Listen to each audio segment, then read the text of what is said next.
pendengar, salam hebat luar biasa.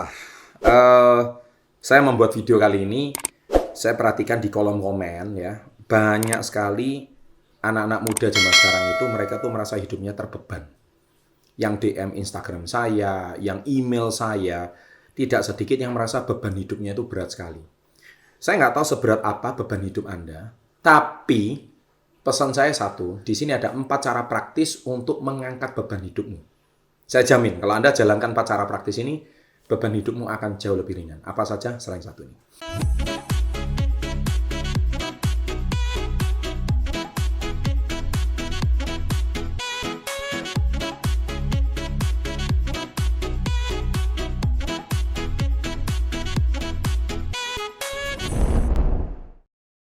Nah, jadi gini ya, yang membuat hidup kita tidak bahagia adalah kita itu selalu, nomor satu adalah kita ini hidup selalu berdasarkan apa kata orang.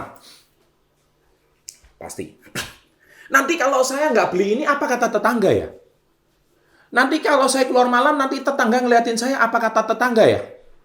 Nanti saya kalau Idul Fitri, saya nggak balik ke desa, nggak balik oleh-oleh, apa kata tetangga ya? Kamu ngadu nasib ke ibu kota, hasilmu apa? Nah, hidup selalu berdasarkan kata orang dan tuntutan hidup orang lain.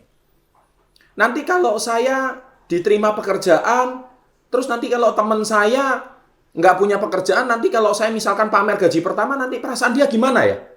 Kamu selalu hidup berdasarkan mikirin perasaan orang, mikirin kata orang. Kalau seperti kayak gitu, hidupmu itu rumit banget. Akhirnya hidupmu yang nggak ada beban, akhirnya jadi penuh beban. Ngerti? Sama seperti kamu tuh mau tanding bola, malam itu kepikiran, besok lawannya ini berat loh ya. Lawannya ini tuh juara 3 kali. Kemudian lawannya ini kakinya tuh keren-keren. Padahal kamu tahu nggak? Lawan kamu juga kepikiran hal yang sama. Mereka itu juga stres menghadapi kalian. Nah, tapi karena kamu itu setiap hari, jadi kamu itu sebelum tanding, kamu itu sudah tanding dengan dirimu sendiri. Nah, berarti permasalahan utama adalah Anda semua ini adalah hidup berdasarkan apa kata orang. Dan kadang-kadang yang membuat kita lelah, membuat hidup kita beban adalah pikiran kita sendiri, mindset kita sendiri.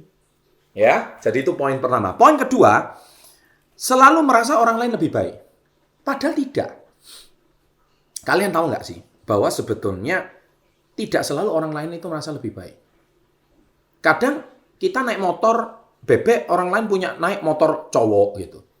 Kita naik mobil keren, ya besok ada mobil yang lebih keren teman kita.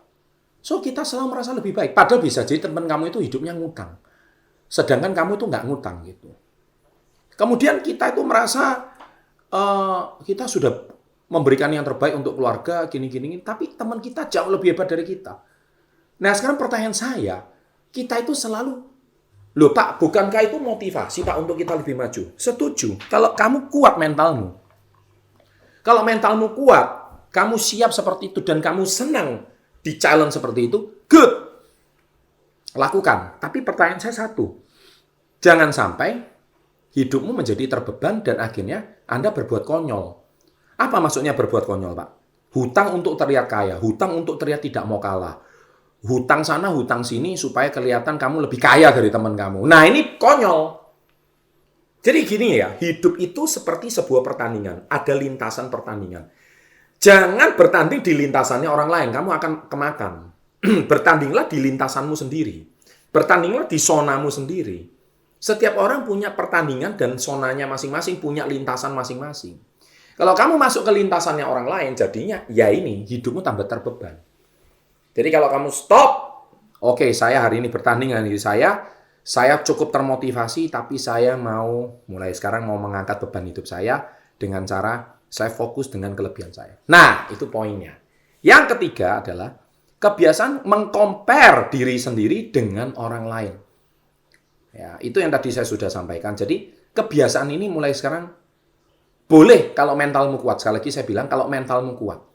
Masalah sekarang di sosmed ini banyak sekali influencer-influencer yang tiap hari manas-manasin orang. Ya, sehingga Anda merasa hidup Anda itu kok merasa miskin terus gitu. Merasa diri Anda nggak punya apa-apa terus. Padahal tidak. Hidup Anda itu tidak seperti itu. Hidup Anda itu harusnya jauh lebih baik daripada orang lain. Niscaya. Ya. saya punya satu tips, poin ketiga ini. Kebiasaan membandingkan diri sendiri dengan orang lain. Nah, membandingkan diri sendiri dengan orang lain itu kan membandingkan diri sendiri dengan orang lain yang levelnya lebih di atas Anda. Coba mau nggak Anda hari ini membandingkan dengan orang yang levelnya jauh, status sosialnya di bawah Anda? Contoh, jadi kalau Anda hari ini punya motor, di bawah kamu masih banyak orang belum punya motor. Kamu hari ini punya pekerjaan, di bawah kamu itu banyak orang yang belum punya pekerjaan. Kamu hari ini punya income 2 juta, 3 juta, 1 bulan. Banyak orang yang belum punya pekerjaan. Bahkan anaknya 2 dipecat dari pekerjaan, tapi dia masih nggak punya pekerjaan sampai hari ini. Bukankah kamu harusnya bersyukur? Kalau kamu hari ini merasa hidupmu terasa berat, bebanmu terasa berat, itu artinya kamu jarang bersyukur. Kamu terlalu melihat ke atas, kamu jarang melihat ke bawah. Itu tips dari saya. Dan yang keempat, yang terakhir, kebiasaan kamu tidak pernah puas dan tidak pernah bersyukur. Tadi saya sudah bilang. Jadi, rasa cukup itu penting menurut saya. Ya, rasa cukup itu penting, rasa syukur itu penting sekali. Ketika Anda punya rasa cukup dan rasa syukur, seperti yang saya sampaikan di buku Success Before 30 dan Badai Pasti Berlalu, sampai saya ulang 2 kali di buku ini, yaitu 5B. Bersyukurlah, beramallah. Mengapa sih beramal? Beramal itu kan mengajarkan kita untuk memberikan sebagian hak kita untuk orang lain. Itu harta yang dititipkan oleh Tuhan untuk dinikmati orang lain. Dan saya percaya kalau saluran rezeki itu kita berikan pada orang lain, kita akan terima saluran rezeki yang lain. Trust me. Orang yang memberi tidak pernah kekurangan. Itu sudah pasti. Makanya saya yakin, kalau hari ini Anda suka meng-compare diri Anda dengan orang yang jauh lebih berhasil, hidup Anda tidak pernah akan bahagia.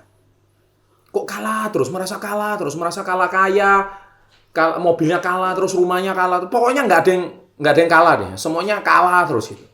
Anda nggak bersyukur. Terus contoh, hidup orang kok bahagia banget ya. Kayak keluarganya Pak Chandra, punya istri, punya anak, kok rasanya bahagia sekali.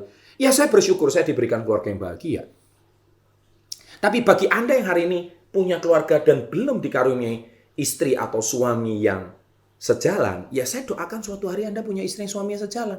Kalau saya doakan Anda hari ini belum punya anak, dikaruniai anak yang lucu atau anak yang berbakti, ya saya doakan Anda suatu hari punya anak yang berbakti. Tapi kalau seandainya tidak pun, pasti ada celah dalam hidup kita untuk bersyukur. Ada satu orang yang mengeluh, aduh anakku kok nakal banget ya. Anakku ini kok bodoh banget ya. Sekolahnya itu bodoh, nilainya itu jelek banget. Bersyukurlah kamu masih punya anak gitu. Betapa banyak orang di dunia ini yang mau punya anak aja nggak bisa. Tahu gini, gue mending nggak punya anak. Lah itu jawaban apa? Jawaban orang yang nggak pernah mau bersyukur. Ya kan? Tahu gini gue nggak menikah sama dia. Nggak bisa begitu. Terimalah. Nah, ketika Anda hari ini sudah punya sebuah mindset yang keliru, maka kita berarti jarang bersyukur. Oke, demikian sahabat entrepreneur. Sharing saya. Cara mengangkat beban hidup Anda. Lakukan tips ini, niscaya hidup Anda akan jauh lebih ringan. Tetap semangat. Jangan kendorkan semangat Anda. Tapi kalau beban terasa berat, inilah penetralisirnya. Sukses selalu. Jangan lupa like, share. Silakan video ini dibagikan pada teman-teman Anda untuk lebih bermanfaat dan lebih luar biasa lagi kehidupan Anda. Sukses selalu. Salam hebat luar biasa.